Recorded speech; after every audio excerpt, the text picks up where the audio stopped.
Bonjour, mesdames et messieurs, bienvenue à cette autre émission de la nouvelle mouture de On a tous une histoire à raconter. Aujourd'hui, nous sommes dans les merveilleux locaux du Sheraton à Saint-Hyacinthe qui nous ont été gracieusement prêtés et nous tenons à les remercier fortement. Aujourd'hui, notre invité sera M. Bernard Lachance. Bernard est un individu qui s'est promené à travers le Québec et le Canada en entier. Il est arrivé à Saint-Hyacinthe à l'âge de 23 ans. Il ne l'a plus quitté. Il l'a quitté pour aller travailler un peu partout, mais depuis 48 ans, Bernard est un Mascoutin et il aime beaucoup Saint-Hyacinthe et on va aller voir pourquoi il aime Saint-Hyacinthe. Monsieur Bernard Lachance, je tiens à vous remercier d'avoir accepté notre invitation de venir à notre émission. Bien, ça me fait plaisir. Est-ce qu'on peut connaître un petit peu ce Bernard Lachance-là qui est né, je pense, qui est né dans le bout de Québec?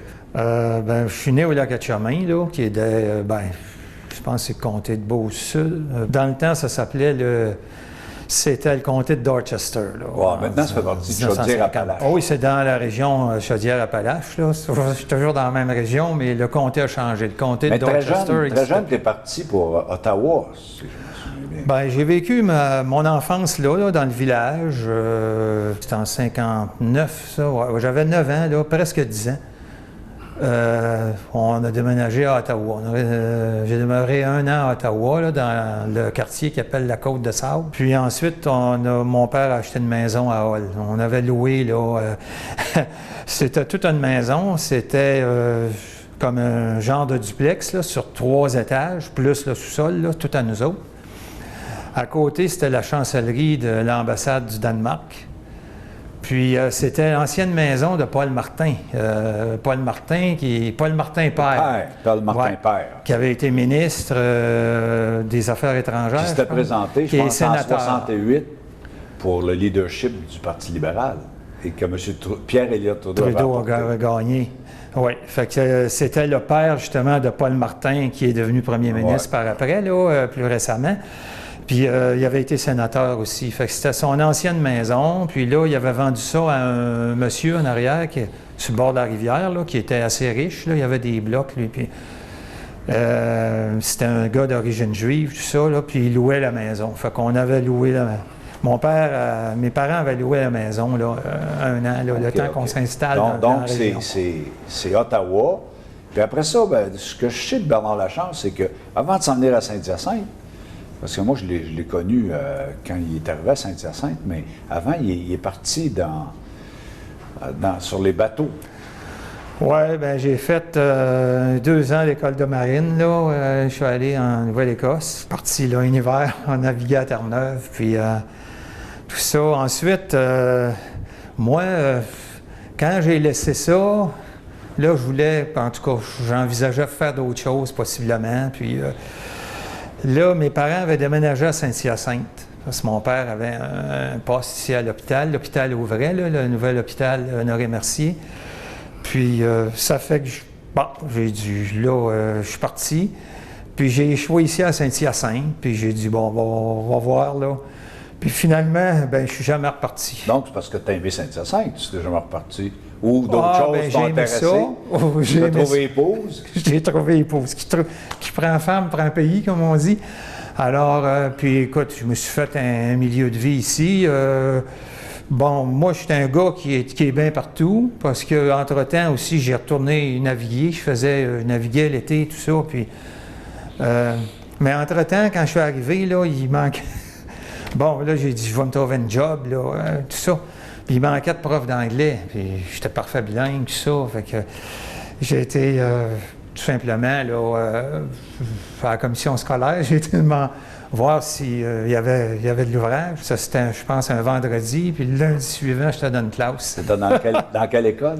Ça, c'était à Polyvalente, là. Elle venait d'ouvrir. Elle venait d'ouvrir en 72, je pense. Oui, je pense qu'il y avait encore de la boîte, là, toute la pelouse n'était pas placée, rien. Oui, elle a ouvert en 72. Moi, j'ai dit que c'était arrivé en 73, on était arrivé en 72. C'est ça, c'était à la fin de l'hiver, mi-hiver, là. Fait que c'est ça. Puis là, j'ai aimé ça. J'ai fait mes cours à l'université après, puis j'ai enseigné plusieurs années. Ça a été donc tu as une formation à l'université. Tu es allé à l'Université du Québec à Trois-Rivières. Oui. Tu as une formation en anglais. Enseignement de l'anglais Langue seconde. C'est ça, c'est l'enseignement de l'anglais. C'était un petit peu pour l'équivalent d'un mineur en pédagogie, si on peut dire, puis une majeure en études anglaises. Là, il y avait civilisation anglaise, littérature aussi beaucoup. Tu étais en anglais, mais ça, on t'a vu en éducation physique. Oui, bien, ce qui est arrivé, il y a eu des surplus. Ça n'a pas été long dans ce temps-là, mais bon. Moi, ben, j'ai dit, on avait le choix de prendre des postes, là, selon nos capacités, là, ce qu'on pouvait. C'était ça, ou ben, je m'étais dit, si je trouve rien, je retourne naviguer, tu sais. Là, je suis sorti de là ce soir-là avec, finalement, on m'avait attribué un poste en éducation physique aux élèves en adaptation scolaire, là, ce qu'ils appelaient la pointe dans le temps. Ouais. Fait que, puis là, à Fadette. Fait que je me suis retrouvé là, puis j'ai fait presque une douzaine d'années, là. À travers ça, beaucoup d'implications au niveau des sports à Saint-Hyacinthe. Oui, oui. Ah oui, bien ça, c'est... C'est dans ta nature. Je me suis embarqué, là, ça a été avec le soccer, là, surtout. Puis ensuite, ben, quand mes enfants ont grandi... on m'a dit même que tu étais le fondateur de l'association régionale Richelieu-Yamaska. Non, je ne suis pas le fondateur. Tu étais le premier président. Je suis le gars qui a relevé ça. Parce que le président qui m'a précédé, il est arrivé quelque chose, il a disparu avec la caisse. Il y a eu une fraude. Il y a eu quelque chose, oui. Il est parti au Mexique, puis là, l'association est tombée dans le trou, puis elle partait dans le temps. L'association existait depuis peut-être 1976, je ne sais pas. Moi, je suis rentré là en 80, ils n'ont pas eu de président. Le budget était en dessous. On devait de l'argent. Puis dont à la fédération, tout ça. La fédération était prête à prendre une entente. Parce que vous nous devez, on est prêt à essuyer là, une bonne partie de ça, si vous voulez la repartir, puis mettre du sérieux. Fait que là, j'ai dit, ouais, il faut repartir ça. Fait que j'ai... Bon, il n'y a pas grand monde qui s'alignait pour être président, là, pour repartir ça. Ben, il dit... Moi, je vais le prendre, puis on va repartir ça, puis ça va marcher. Okay. À travers ça, tu étais un joueur, mais tu as été surtout renommé comme un arbitre. Tu es un des premiers qui a eu la qualification d'arbitre provincial, je pense. Je pense que oui, premier de la région ou d'un premier. Là. C'était pas toujours facile, les matchs avec les Italiens contre les Portugais, puis tout ça. Là.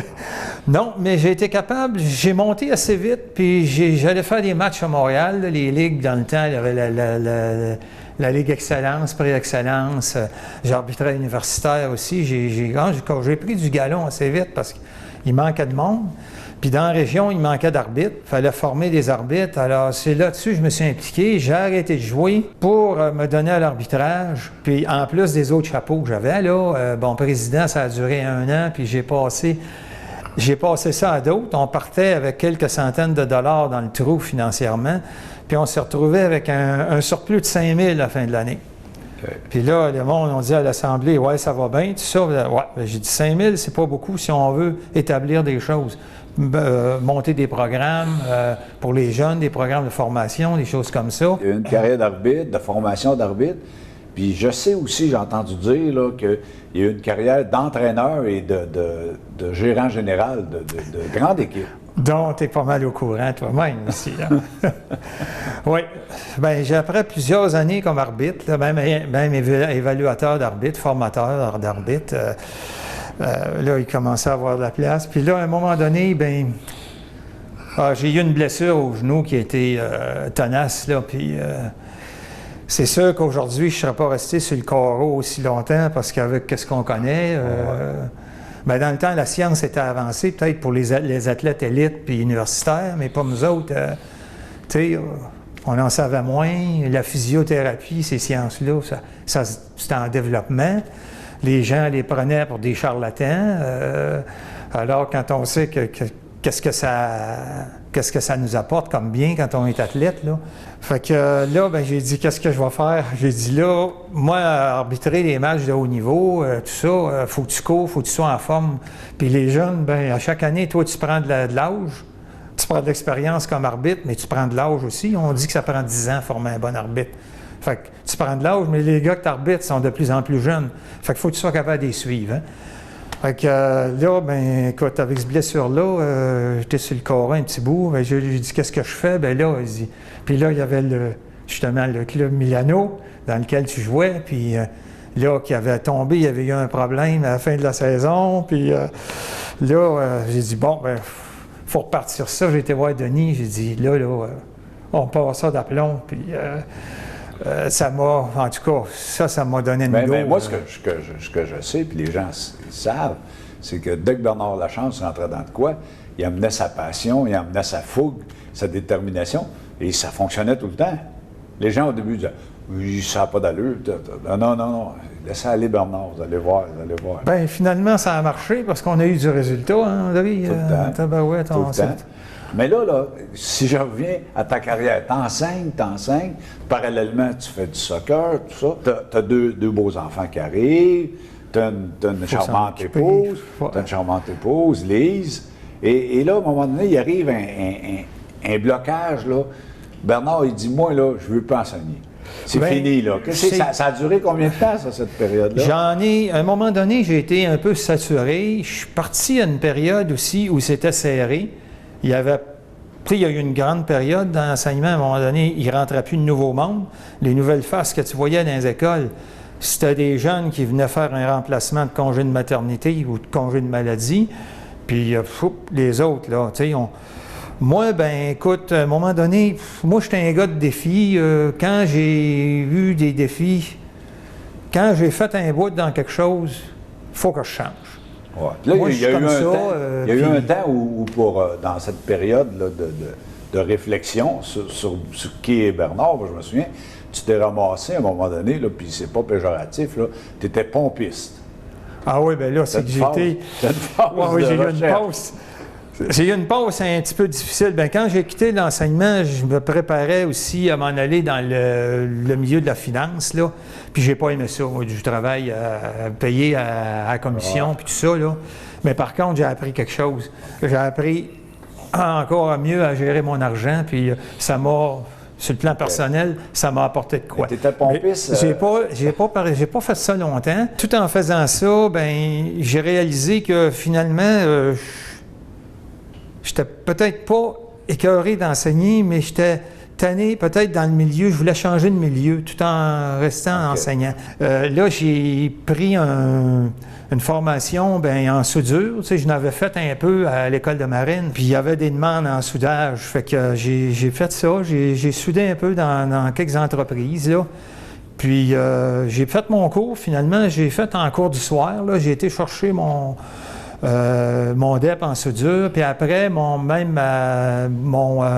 ASP en haute pression pour la soudure à tuyaux, là, les vaisseaux sous pression, tout ça.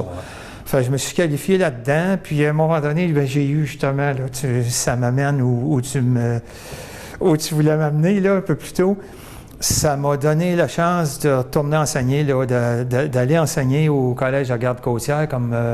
professeur. Là. À Sydney. Oui, où j'avais fait 2 ans auparavant. C'est là que tu es devenu un amateur des Screaming Eagles. Ah oui, j'allais voir les Screaming Eagles, ben oui. J'ai vu Pascal Vincent, j'ai vu jouer les gars, là, qui c'est, là... Mais Marc-André Fleury. Marc-André Fleury, je l'ai vu jouer là, ben oui, j'ai vu jouer son junior. Mais là, puis là, à un moment donné, on sait que j'ai été un petit... j'avais des contrats, là. Mais Bernard qui est allé en bateau dans le nord, qui est allé au Nunavut, puis tout ça. D'un coup, Bernard, il est retourné pendant 1 an. Oui, bien ça a été l'année que j'ai laissé la commission scolaire ici. J'ai eu un travail comme conseiller pédagogique C'était pour les cours professionnels, puis les cours... Quelle ville? Peux-tu me nommer les villes que tu allais? Aux élèves les villages, en difficulté. Peut-être, les bourgades? Oui. Bien, moi, j'étais affecté à la commission scolaire Kativik, là, qui était, les bureaux étaient à Dorval dans le temps. Là, ils ont changé de place, mais je voyageais dans le nord. J'ai été à Coudjouac, Kangirsuk, Coudjouarapik, Salut, comment ça Salouit. J'ai été à Salouit, à Kangirsuk, Ouméouiac, quel autre donc? un petit peu plus haut, Inukjuak. Puis tu passais 3-4 jours là-bas? Je passais, des fois une semaine, 2, là, ça dépendait. J'ai aimé l'expérience, puis ça a fait drôle de retourner à Kuujjuaq, parce que j'étais allé déjà il y a quelques années. À l'époque de Fort Chimo. Quand j'ai fait le Nord avec la marine marchande. Pour dire à nos téléspectateurs, c'est que ça s'appelait à l'origine Fort Chimo. C'est au nord du Québec, là, dans le Oui, c'est ce qu'ils appellent Kuujjuaq. Mais à un moment donné, ils ont redonné les noms d'origine, les noms... Ils ont donné les noms d'origine, puis ça, c'était les Américains qui étaient comme ça, là. Tu regardais des cartes, puis tout, là, tu sais, comme pas Pointe-au-Père, ils appelaient ça Father's Point. Tout était traduit. Mais là... Iqaluit s'appelait Frobisher Bay, je pense. Ça, c'est Iqaluit, oui. Iqaluit, oui. Kuujjuaq s'appelait dans le temps Great Whale en anglais.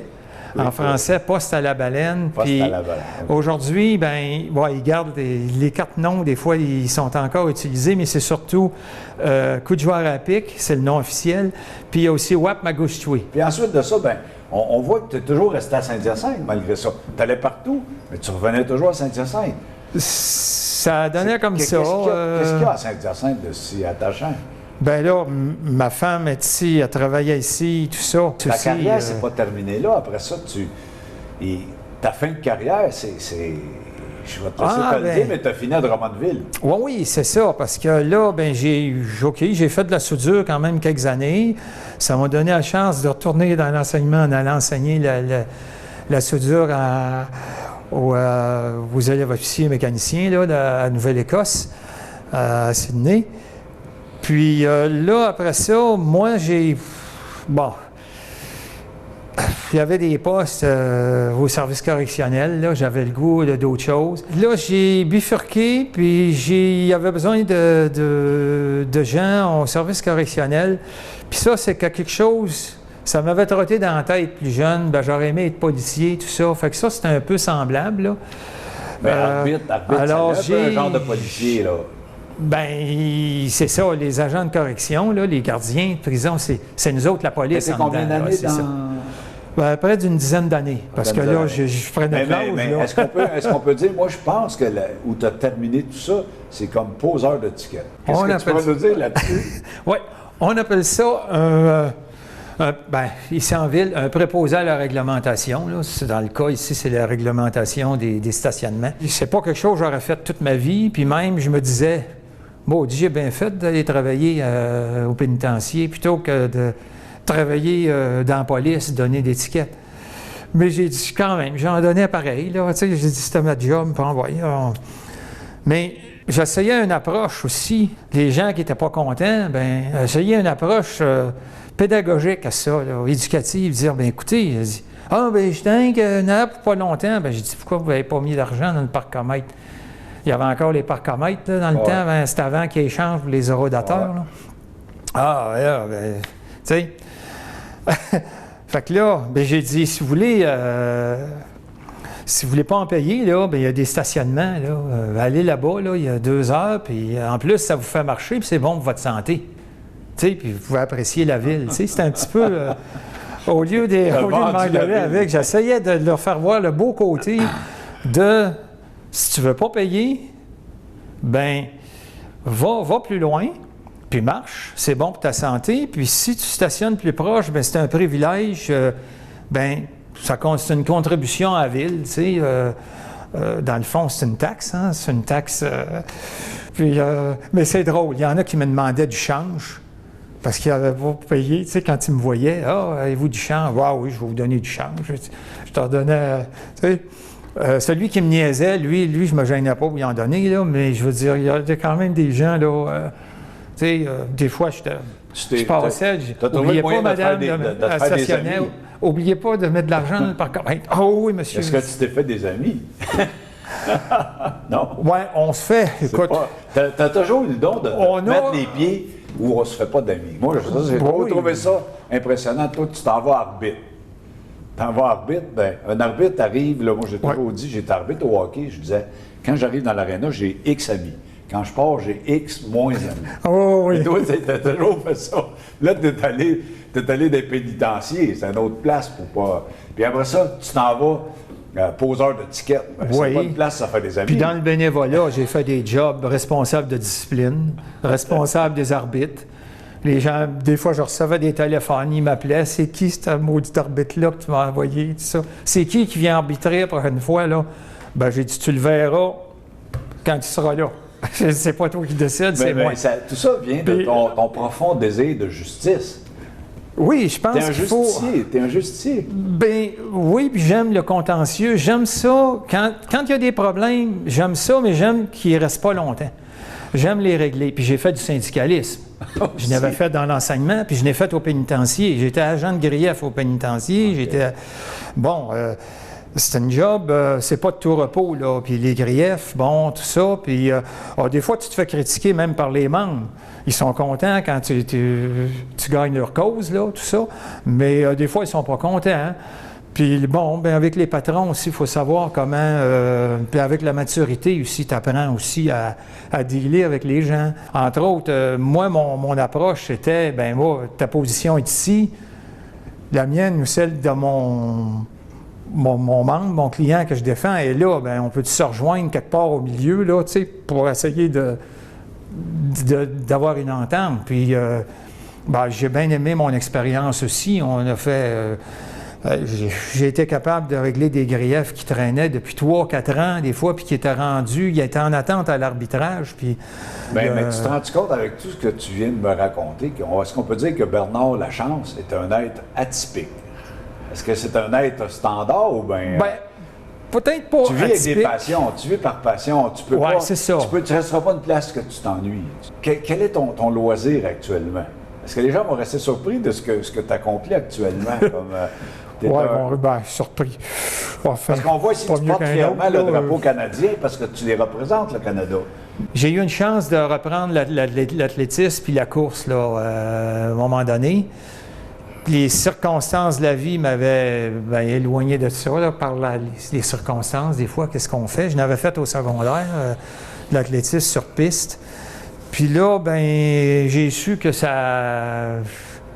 Il y en avait qui faisaient ça comme vétéran, comme master, notamment en Ontario. Puis je me suis affilié une couple d'années en Ontario, j'allais en faire là un peu, mais j'avais appris la course sur route. Je faisais la course sur route, tout le monde fait ça, puis bon, c'était correct, mais je voulais refaire de la piste. Puis là, j'ai... Quand même, il n'y avait rien ici d'organisé pour les vétérans au niveau du Québec, puis...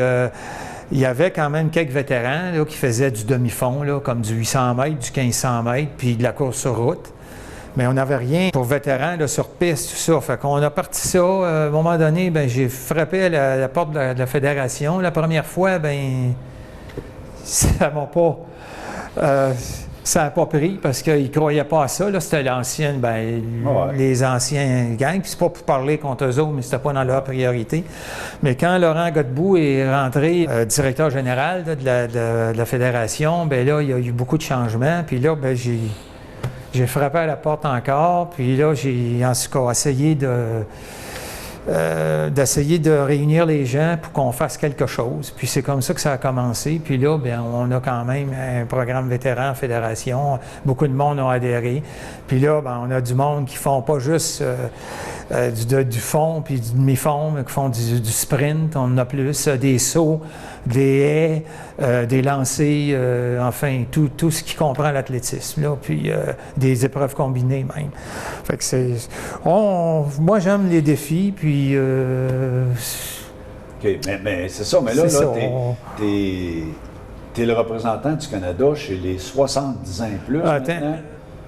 Non, moi, je suis représentant du Québec pour les vétérans. Dans le fond, à la fédération, c'est un poste bénévole. Oui, mais comme athlète? Je suis... Tu es un coureur de 400 mètres haies, je pense. C'est une spécialité. Comme athlète, c'est...